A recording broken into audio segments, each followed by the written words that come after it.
शहंशाह अकबर के दरबार में एक दिन पड़ोसी देश का एक दूत आया। वह सम्राट अकबर के लिए अनेक उपहार भी लाया था। राज दरबारियों ने दूत का खूब स्वागत सत्कार किया।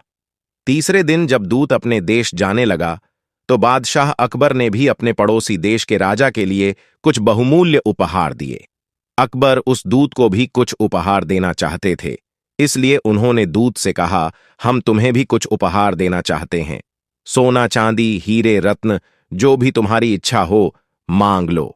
महाराज, मुझे यह सब कुछ नहीं चाहिए। यदि देना चाहते हैं तो कुछ और दीजिए। दूत बोला, जो मांगोगे मिलेगा। ये बादशाह अकबर का दरबार है। अकबर बोले, तो ठीक है महाराज, मुझे ऐसा उपहार दीजिए जो सुख में दुख में सदा मेरे साथ रहे और जिसे मुझसे कोई छीन न पाए। यह सुनकर बादशाह अकबर चकरा गए। उन्होंने उत्सुक नजरों से दरबारियों की ओर देखा।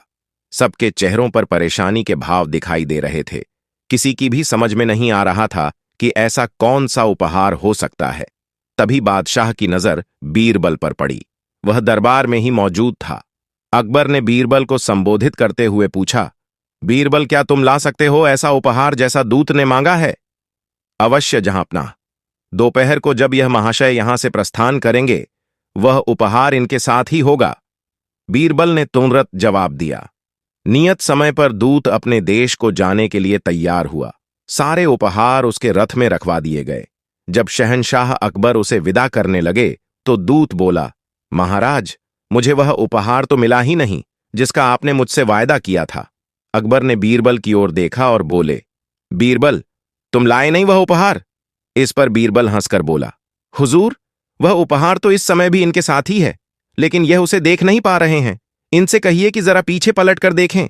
दूत ने पीछे मुड़कर देखा, मगर उसे कुछ भी नजर न आया। वह बोला, कहां है वह उपहार? मुझे तो नहीं दिखाई दे रहा। बीरबल मुस्कुराए और बोले, जरा ध्यान से देखिए दूत महाशय, वह उपहार आपके पीछे ही है, आपका साया, अर्थात आपकी परछाई। सुख में दुख में जीवन भर यह आपके साथ रहेगा और इसे कोई भी आपसे नहीं छीन सकेगा। यह बात सुनते ही बादशाह अकबर की हंसी छूट गई। दूत भी मुस्कुरा पड़ा और बोला, महाराज, मैंने बीरबल की बुद्धिमता की काफी तारीफ सुनी थी, आज प्रमाण भी मिल गया। बीरबल मुस्कुराकर रह गया।